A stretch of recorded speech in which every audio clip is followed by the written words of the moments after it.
Alors, nous sommes aujourd'hui le 29 juin 2015 et je rends grâce et gloire à Dieu, avec qui j'ai vécu une expérience magnifique aujourd'hui et je tenais à en témoigner pour tous ceux que cela on peut encourager, aider et surtout garder dans la bonne humeur euh, et aider à ne jamais perdre de vue que quel que soit ce qu'il se passe, nous devons rester dans la joie du Christ, toujours nous réjouir en Jésus-Christ, comme le passage de Philippiens 4, verset 4 nous y invite.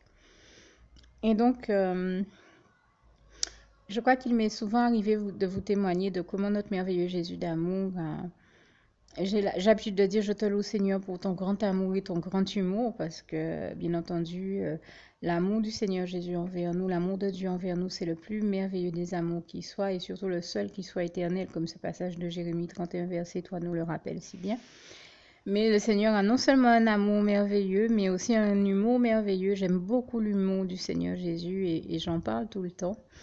Je l'ai déjà vu dans ma vie faire j'ai vécu des moments d'humour avec le Seigneur extraordinaires, comme la fois par exemple que j'oublie jamais, où il m'a invité à venir à l'église, où il m'a mis au cœur d'aller à mon église. Et quand je suis arrivée, il jouait une scène de théâtre, euh, j'ai envie de dire entre guillemets chrétien, dans la mesure où c'était un passage de la Bible qui était mis en scène et c'était un passage sur l'histoire de Moïse et dans ce passage, enfin, ils ont choisi d'illustrer le passage avec bon nombre de personnes de mon église, mais surtout de mettre le Seigneur Jésus a inspiré à mon pasteur, on leur a inspiré de mettre mon pasteur dans le rôle de Moïse. Et là, c'était extraordinaire. Quand je suis arrivée, la scène se voulait comique, mais toute l'église était pliée de rire et moi aussi.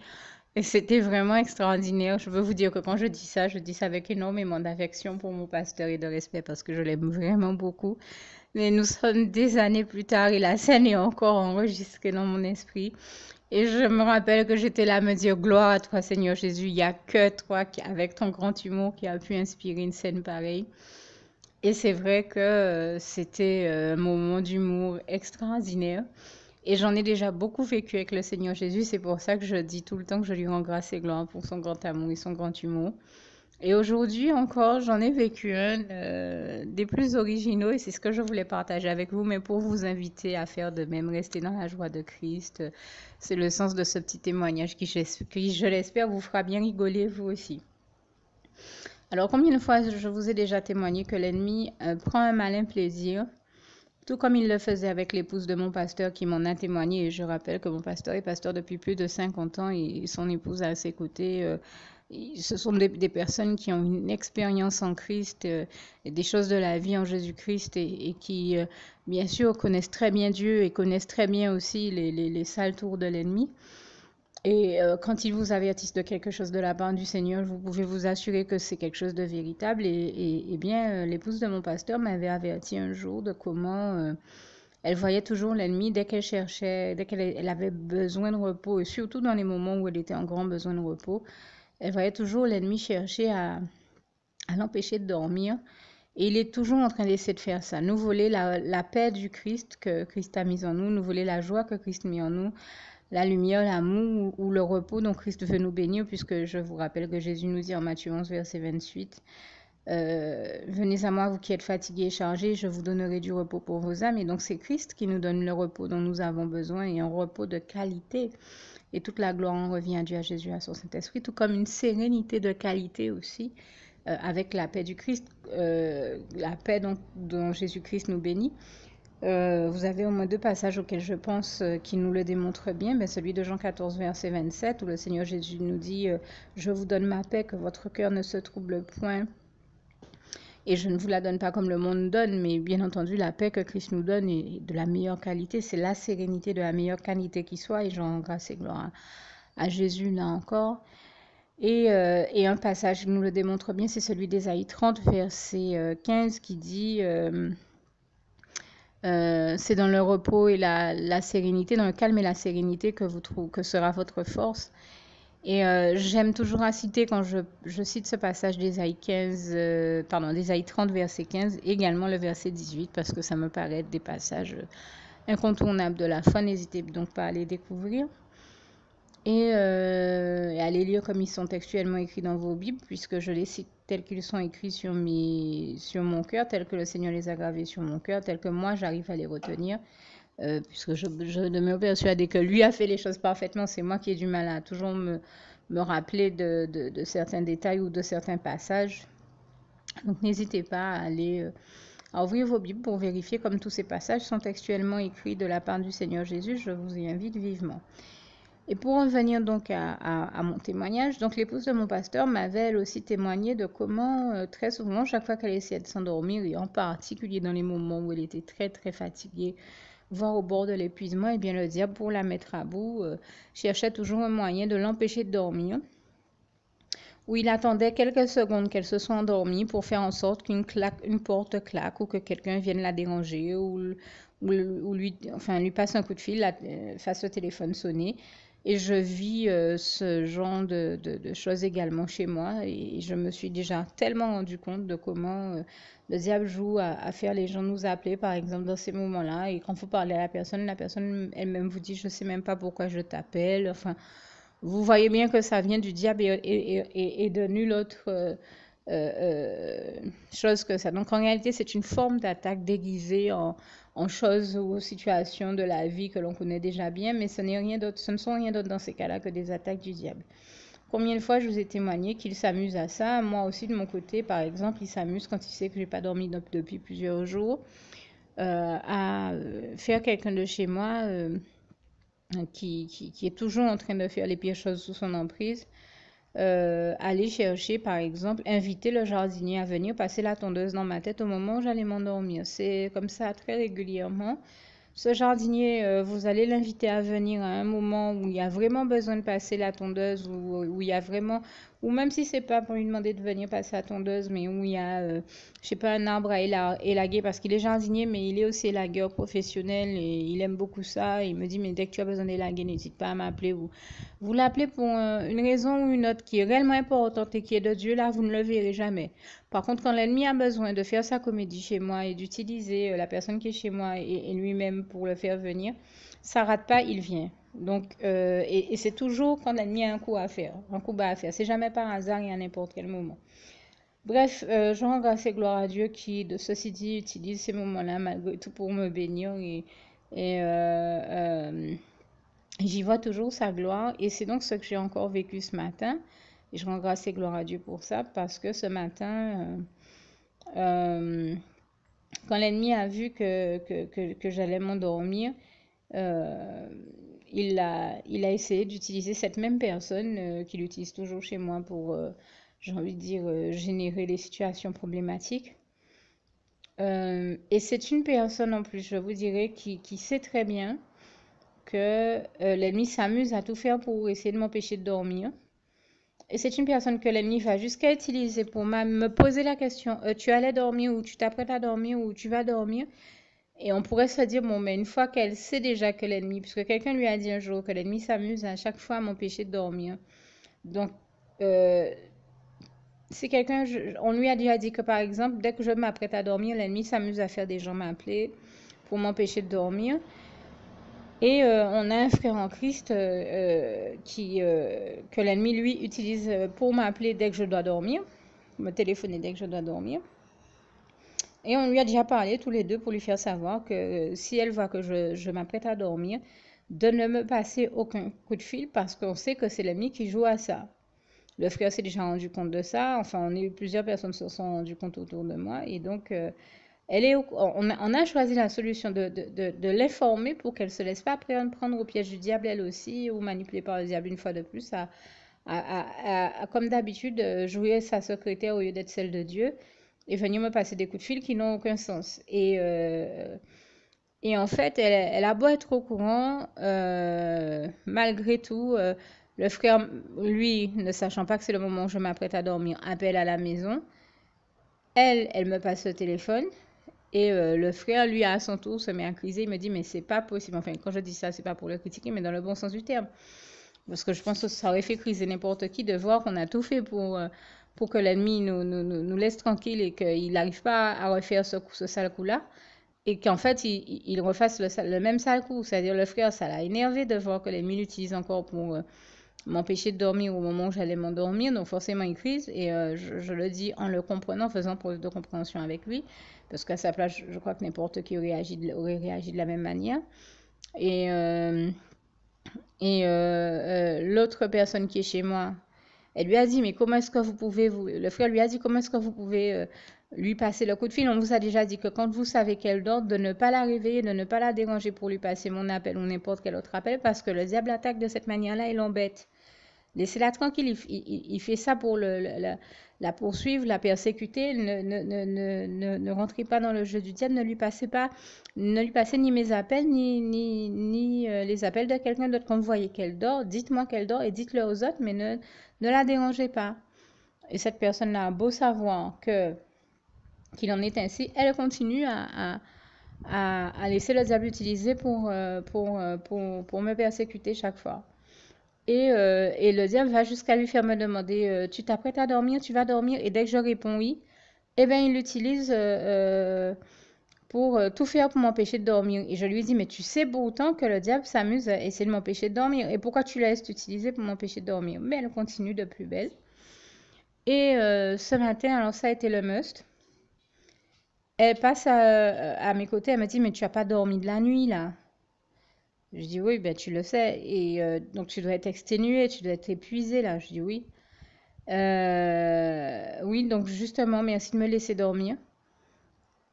Eh bien, qu'est-ce que l'ennemi lui fait? Quand il s'est rendu compte que, bon, pour des raisons indépendantes de ma volonté, je ne pouvais pas dormir dans ma chambre et j'étais obligée de dormir sur le divan du salon, un peu comme on fait une sieste. Cette personne, je le précise, a sa télévision dans sa chambre. Elle regardait une émission de sport. Elle sort de sa chambre, elle vient allumer la télé du salon qui est juste à côté du divan. Donc le but de l'ennemi, c'était une fois de plus de m'empêcher de dormir. Se met à faire du bruit. En plus, elle me sort, oh, le son n'est pas assez fort. Je ne sais pas ce que vous auriez fait à ma place si au moment où vous êtes épuisé, sans avoir dormi depuis ni la nuit d'avant, ni depuis plusieurs nuits. En plus, bon, j'ai eu une phase où j'étais en jeûne et prière et où je ne pouvais pas dormir pendant ce temps-là parce que je travaillais sur un gros projet. Et donc, comme on dit chez nous en créole, comme on dit chez nous cette expression, pas en créole, mais j'ai mon carnet de sommeil qui n'est pas à jour. Donc, j'avais vraiment besoin de repos et j'ai vraiment du sommeil en retard parce que j'ai dû bosser sans dormir, sans manger, sur un gros projet. Et cette personne le sait très bien, puisqu'elle m'a vue, mais elle n'arrêtait pas de me dire, mais comment tu peux rester sans manger, sans dormir, dans cet état de fatigue, à bosser jour et nuit. Ah, c'est pas possible. Et quand elle a fini, elle laisse le diable utiliser pour venir me dire ce matin, ouais, je regardais ma télé, là, je regardais une émission de sport, mais bon, j'ai pas assez de place, j'ai besoin de faire les mouvements, donc je viens les faire par ici. Je lui dis, mais tu sais que j'allais dormir quand même. Et là, elle me répond, oui. Mais genre, et tu sais que c'est toi-même qui m'as reproché que je dormais pas depuis plusieurs jours, donc que j'avais besoin de repos. Oui. Et malgré tout, elle continue. Elle allume la télé, elle me regarde. Je ne sais pas comment vous auriez réagi à ma place. Vous êtes à bout, épuisé, vous n'avez pas dormi depuis plusieurs jours. Et là, l'ennemi utilise quelqu'un pour vous faire ça. Et la personne est consciente que vous manquez de sommeil puisque c'est elle-même qui vous reprochait que vous ne dormiez pas assez. Bref, c'était censé me pousser à bout, me faire criser, me faire m'énerver, me faire faire une crise de nerfs ou j'en sais trop rien. Mais en fait, la personne m'a sorti, c'est Eva Longoria qui débarque dans ton salon. En fait, je savais très bien que c'était l'ennemi qui débarquait à travers elle dans mon salon pour m'emmerder. Mais en fait, elle ressemble tellement pas à Eva Longoria et c'est tellement pas ni la même silhouette, ni la même gestuelle. Quand elle a commencé à faire ses gestes, elle m'a elle-même dit, regarde, j'ai une partie qui part d'un côté, l'autre partie qui part de l'autre côté, que en fait, j'étais morte de rire. Il n'y avait rien d'autre à en dire. J'ai entendu le Seigneur lui-même rire du haut de son trône. lui-même me faire savoir que ça lui donne l'occasion d'assister à des scènes tellement hilarantes que tout comme moi, il ne peut pas s'empêcher de rire. En plus d'entendre la personne oser me dire que c'est Eva Longoria qui débarque dans mon salon, mais vous verriez le contraste entre cette personne-là et Eva Longoria. Là, j'en pouvais plus, quoi. Je lui dis, arrête, tu m'achèves. Et là, j'étais morte de rire, mais vraiment. Et j'entendais le Seigneur rire. Et le Seigneur et moi, on a rigolé. Non pas pour nous moquer de la personne, mais plus pour nous moquer en réalité, parce que ça, c'est une chose que j'aime avec le Seigneur Jésus. Hein. Le Seigneur Jésus est celui qui nous invite à ne pas nous moquer des personnes, mais nous moquer de son ennemi. Ça, nous pouvons le faire âprement. Et Jésus et moi, en fait, nous étions en train de nous moquer de l'ennemi, de l'attaque de l'ennemi qui en réalité, en fait d'attaque, était en train de tourner à la franche rigolade et de l'ennemi qui était ridicule dans cette situation. C'est-à-dire qu'il est venu pour m'emmerder, mais il n'a rien réussi à faire. Il me mettre à bout, me pousser à bout, il essayait de me pousser à criser, à m'énerver, puisque je sais très bien que cette personne sait que je manque de sommeil puisqu'elle me l'a reproché. Il espérait que je crise. Au lieu de réussir à me faire criser, en fait, il n'a rien réussi d'autre à me faire mourir que de me faire mourir de rire. Et à un moment, le summum pour moi, ça a été, et Jésus et moi, on était en train de s'en payer une bonne tranche, je peux vous le dire. Pas pour nous moquer de la personne, mais vraiment pour nous moquer du plan de l'ennemi qui échouait sous nos yeux. C'était vraiment hilarant. Et l'ennemi était vraiment ridicule. Et la personne a bien compris que je ne me moquais pas d'elle, mais de l'ennemi encore. Et là où ça a été vraiment fort, ça a été quand l'ennemi s'est rendu compte que non seulement je m'énervais pas, mais plus ça allait, plus j'étais morte de rire. Ah ouais, et au lieu de m'énerver contre lui, j'étais en train de dire merci Seigneur, gloire à toi Seigneur, louange, honneur et gloire à toi éternel mon Dieu Jésus d'amour Saint-Esprit. Ce que j'ai entendu le Seigneur me dire à un moment, en fait, bon là, cette fois-ci, je l'ai laissé faire l'imbécile parce que je savais que ça allait permettre au moins une chose, c'est que tu te libères par le rire, que tu sois libéré par le rire et que voilà, que ça devienne une franche rigolade. Et le Seigneur savait très bien que le coup bas que l'ennemi essayait d'utiliser pour me bénir, il allait le transformer en bénédiction. Et je rends grâce et gloire à Dieu qui nous fait cette merveilleuse grâce de transformer les attaques de l'ennemi et les malédictions qui dirigent contre nous très souvent en bénédiction. Et ça me rappelle ce passage. Je viens de dire deux choses qui me rappellent au moins deux passages. Donc, à savoir que Dieu n'aime pas les moqueurs, mais vous trouvez cette réalité-là écrite dans le psaume 1, verset 1 à 6. Et quand je parle de bénédiction de l'Éternel ici, eh bien, notre passage nous rappelle bien cette réalité aussi du fait que Dieu est celui qui nous bénit et j'ai envie de dire qui transforme toutes les malédictions dirigées contre nous par l'ennemi en bénédiction et toute la gloire en revient à Dieu, à Jésus, à son Saint-Esprit. Eh bien, le passage du Proverbe 10, verset 22, c'est la bénédiction de l'Éternel qui l'enrichit, il ne la fait suivre d'aucun chagrin.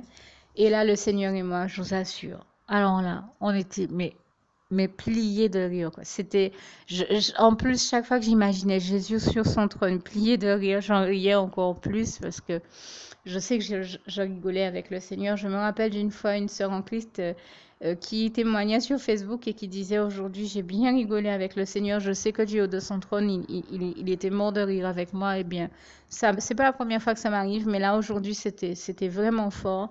Et j'entendais le Seigneur me dire que vraiment, il l'a laissé faire l'imbécile parce qu'il savait très bien que on allait bien en rigoler, lui et moi, et que ça allait me faire plus de bien que de mal, et que j'en ressortirais plus grandi qu'autre chose. Et c'est ça que j'aime avec le Seigneur. Des fois, il laisse... il sait que l'ennemi va nous attaquer. Il le laisse faire l'imbécile parce qu'il sait qu'on va apprendre beaucoup plus de choses de cette situation-là, ou encore en ressortir beaucoup plus grandi de l'épreuve qu'autre chose. Et là, c'était la franche rigolade, mais on était mort de rire. La personne elle-même qui faisait du sport, à un moment, elle se prenait pas au sérieux non plus pour me dire, regarde, j'ai même une partie qui part d'un côté, une autre qui part de l'autre. Enfin bon, elle-même, elle rigolait aussi quand elle a vu que je rigolais. Enfin bon, ça a tourné, mais tout le monde rigolait, quoi. Nous, le Seigneur Jésus, et l'ennemi. Et c'est vous dire que c'est pas, la personne ne se vexait pas puisqu'elle riait même elle aussi. Et l'ennemi était tellement enragé de voir qu'il avait raté son coup et qu'il était ridicule parce que tout le monde était mort de rire, qu'il a fini par pester à un moment à travers la personne et me dire « Tu n'es qu'une connasse !» Et là, je lui ai répondu « Mais vraiment de ta part, c'est un tel compliment que je t'en remercie. » connard de toute l'éternité, comme je l'appelle lui-même. Et vraiment, non, mais ça n'a rien fait d'autre que de me faire rire encore plus, que de voir que l'ennemi est totalement frustré, aigri, enragé de voir qu'il ne réussit pas à emmerder un enfant de Dieu une fois de plus, qu'il n'a rien réussi d'autre à faire. Dans son coup bas et sa manie d'essayer de me persécuter, de m'empêcher de dormir, que de me faire passer un moment de franche rigolade où on était tous morts de rire, quoi. Et je crois que ça, c'est une chose et je pense que ça le couvre d'une très grande honte. Je pense que ça, c'est une chose qui arrive très souvent à l'ennemi. Très souvent, il vient pour foutre le bordel ou semer l'anarchie ou la zizanie entre certaines personnes. Je crois que c'est une très belle manière de réagir que de rire de ses attaques de ses offenses et c'était ou de ses méfaits. Et c'était surtout ce que je voulais vous inviter à faire et partager avec vous ici, vous dire que très souvent, le rire est un moyen d'éloigner de l'ennemi, de le snober, de se foutre de ses attaques et de détourner ses attaques. Et je le dis parce que et j'en rends grâce et gloire à Dieu parce que le Seigneur m'a déjà permis de me rendre compte, des fois à la télévision, dans d'autres milieux, on voit l'ennemi essayer de faire une attaque, essayer de semer la zizanie entre les gens. Et on voit qu'en fait, pour ce faire, il dit n'importe quoi. Par exemple, il va lancer une accusation infondée ou il dit des choses insensées. Mais les trois quarts du temps, nous qui sommes chrétiens, qui sommes habitués à le voir nous attaquer, on va avoir le réflexe de réagir presque en disant mais comment de réagir à l'attaque. Mais ceux qui ne sont pas conscients de ça, qui ne sont pas conscients que c'est l'ennemi qui est en train de semer la zizanie entre eux, très souvent il clôt le débat très rapidement en disant mais qu'est-ce que tu es en train de raconter toi à la personne que l'ennemi utilise pour raconter ces conneries-là ou lancer la fausse accusation et ne se rendant pas compte que c'est l'ennemi qui est en train de leur parler. En fait, ils disent, mais oh là, allez, ça va, là, tu racontes un truc qui tient pas la route et tout le monde se met à rire. Et en fait, l'attaque de l'ennemi ne va pas plus loin que ça. C'est-à-dire que tout le monde finit par rire. L'ennemi, voyant que tout le monde est mort de rire et qu'en fait, il n'a rien réussi à semer d'autre comme il l'a fait chez moi aujourd'hui, que de semer la bonne humeur parce que tout le monde est mort de rire, eh bien, il est bien emmerdé, il repart frustré, il se retrouve à bien être obligé de fermer sa gueule. Et vraiment, je rends grâce et gloire à Dieu pour ça. C'est ce que j'ai vécu aujourd'hui et c'est une chose que j'ai déjà souvent vue à la télévision. C'est-à-dire tout le monde est là dans la bonne humeur, tranquille, et l'ennemi arrive, il sort une énormité à travers quelqu'un ou il lance une fausse accusation ou une parole qui vise à semer la zizanie ou à fâcher tout le monde.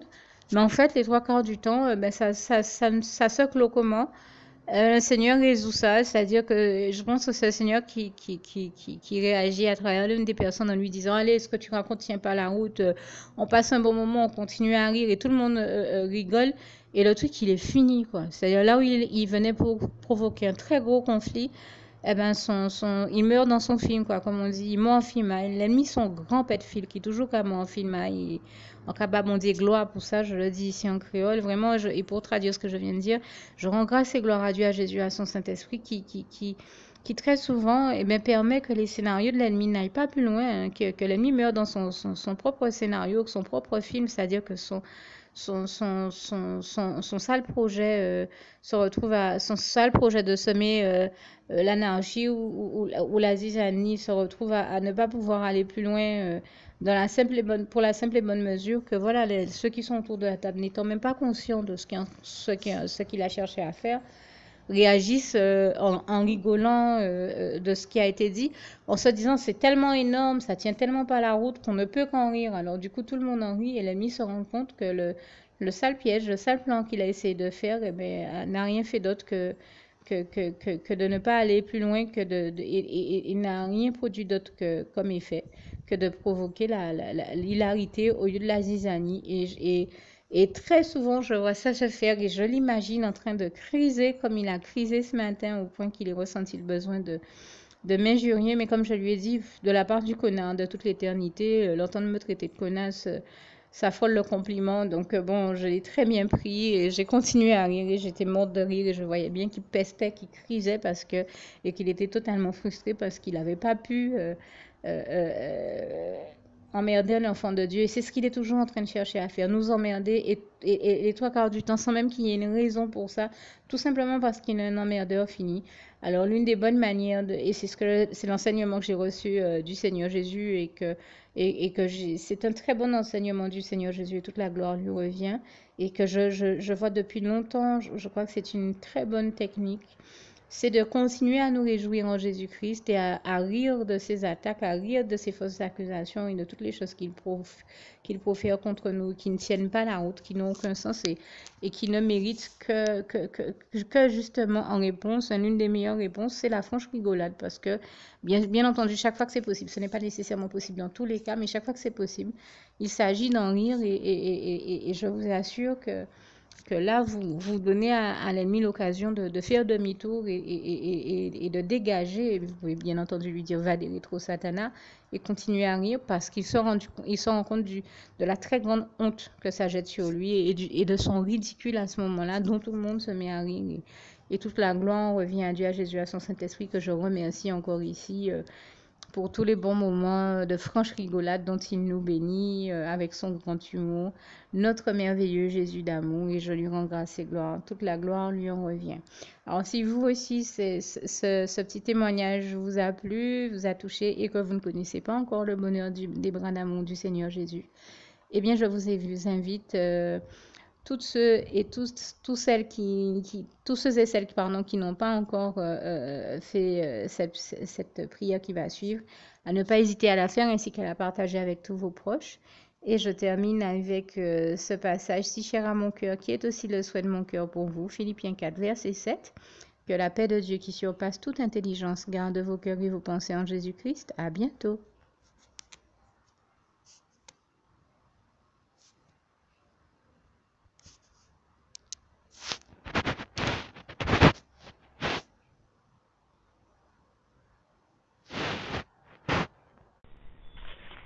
Juste une petite précision pour tous ceux qui ne sont pas encore, qui n'ont pas encore choisi la meilleure des options qui soit, qui est celle d'aller se placer, de faire le choix à soi-même, d'aller se placer dans les bras d'amour de Jésus-Christ, pour se mettre à l'abri de ce monde cruel. Eh bien, je partage avec vous la prière par le biais de laquelle on y accède. Et commence par vous rappeler également ce passage de Jean 14 verset 6 où il est écrit que Jésus-Christ est le chemin, la vérité et la vie. Nul ne vient au Père, Dieu, sans passer par le Fils Jésus-Christ, bien sûr. Je le dis à ma manière, vous regarderez comme il est actuellement écrit dans vos Bibles là encore. Et donc, n'hésitez pas à ouvrir vos cœurs à Dieu, à Jésus, à son Saint-Esprit, à être sincère avec lui et à lui adresser la prière qui suit, à lui dire tout simplement, Éternel mon Dieu, Seigneur Jésus-Christ, moi, un tel, vous dites votre nom et votre prénom, je t'accepte aujourd'hui comme mon sauveur personnel, le seul maître et roi de ma vie. Je remets toute ma vie entre tes mains puisqu'elle t'appartient, Éternel mon Dieu, puisque tu l'as créée, cette vie. Donc tu en es donc le seul maître et propriétaire comme de tout ce qui existe dans tout l'univers. Je remets donc toute ma vie entre tes mains, je te la donne. Merci, Éternel mon Dieu, aussi de permettre que cette vie que tu m'as donnée continue à être à ta gloire et que je continue à te servir, à t'appartenir pour l'éternité, d'éternité en éternité. Merci aussi, Seigneur, de faire que je continue donc à te servir et à t'appartenir pour l'éternité, d'éternité en éternité. Et aussi, Seigneur, de m'accorder la grâce de ton pardon et de ta miséricorde pour tous les péchés que j'ai commis tout au long de ma vie, jusqu'à la date d'aujourd'hui incluse. Et c'est au nom puissant du Seigneur Jésus-Christ que j'ai fait cette prière. Et à vous tous qui avez fait cette prière, je vous dis que Dieu vous bénisse abondamment, puissamment, richement, et surtout n'hésitez pas à la partager avec tous vos proches et contacts, amis, membres de vos familles, collègues, bien-aimés, tous ceux que vous aimez, et surtout tous ceux à qui Dieu vous mettra à cœur, avec qui Dieu vous mettra à cœur de la partager. Et comme j'aime à le dire, si vous n'avez pas encore pris le temps de faire cette prière, comprenez bien que voilà, ça ne vous coûte rien de la faire, c'est gratuit, c'est indolore, et que voilà, vous n'êtes pas obligé de me croire, mais moi il m'est arrivé tout comme vous de devoir faire cette prière un jour dans ma vie, et quand on m'a proposé de la faire, je me suis dit, et si c'était vrai, et si c'était vraiment Dieu qui, par ce biais-là, m'appelait à lui et me demandait de lui donner ma vie, de l'accepter, c'était Jésus qui était en train de vraiment me tendre la main et qui était en train de me demander de l'accepter comme mon sauveur personnel, je ne pourrais pas passer à côté de l'occasion de lui dire oui, parce qu'il faut aussi que je reste ouvert ou ouverte à ce que Dieu peut avoir à me dire. Il faut que je garde mon cœur et mon intellect ouvert à ce que Dieu peut avoir à me dire. Donc je me suis dit, je ne peux pas courir le risque de passer à côté de mon éternité, de passer à côté des meilleures choses de la vie, surtout si le maître et créateur de la vie m'appelle et cherche à me sauver. Pour être sauvé, il faut bien que je lui dise oui, que je souhaite qu'il me sauve. Oui, Seigneur Jésus-Christ, je t'accepte comme mon sauveur personnel. Et c'est le sens de cette prière. Et comme je dis, elle ne nous coûte rien à faire. Et puis surtout, moi je vous dis, du jour où je l'ai faite, j'ai vu Jésus changer ma vie en mieux sur tous les plans. Et donc je crois que ça ne vous coûtera rien, ça ne vous coûte rien vous non plus de la faire et puis d'expérimenter, de regarder comment les choses vont se dérouler dans votre vie, de regarder Jésus changer votre vie en mieux, à vous aussi. Et d'en faire l'expérience. Et pour en faire l'expérience, il faut commencer par en faire cette prière. Donc si vous ne l'avez pas encore dite, réembobinez tout simplement cette vidéo ou ce document si vous préférez, réécoutez-le et dites avec moi la prière que vous m'avez entendu mentionner. Et n'oubliez surtout jamais que tout est possible à celui qui croit en Dieu, en Jésus-Christ et en son Saint-Esprit, comme il est écrit en Marc 9, verset 23, et que tout est possible à Dieu, comme il est écrit en Marc 10, verset 27. Que Dieu vous bénisse donc et à bientôt.